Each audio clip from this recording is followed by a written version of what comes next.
Going on, everyone? So this is my presentation for hip hop and social media, the new Civic Square. This is the proposal for it.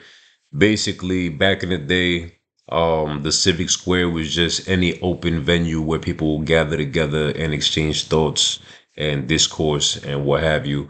That's where you get Aristotle. That's where you get Plato, Socrates, all these, very well-known philosophers. They used to engage in public settings about different conversations and what have you. That has looked many different ways throughout the years. You're talking about maybe the synagogues, the church, the mosque, or whatever the case may be. A lot of public discourse happens there as well. But now in 2025, we're talking about a whole different arena. We're talking about hip hop being the number one consumed music genre in the entire country, to the point where it's actually grossing the same amount of money that MLB, that Major League Baseball is grossing, and they've only been around for less than half the time Major League Baseball's been around. And in addition to, you have social media, which at this point nobody could avoid. You have Instagram, you have TikTok, you have YouTube, Snapchat.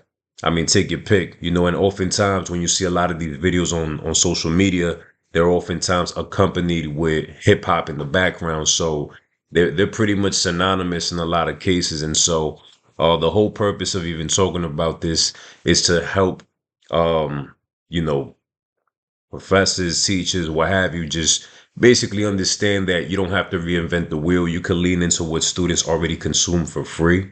The things that they already spend 2 to 3 hours a day, pretty much just consuming for whatever reasons. And so I would suggest leaning into those things in order to make your life easier and to also make the learning experience easier for students in general, because oftentimes learning is a experiential dynamic. You learn based on how you came up, on how you grew up.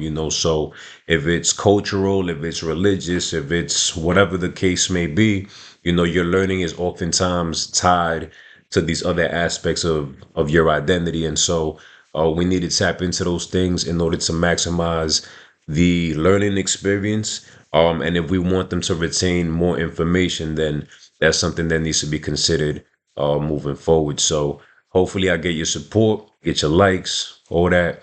And if all goes well, I will be seeing you next year in EDU. So thank you and have a great one.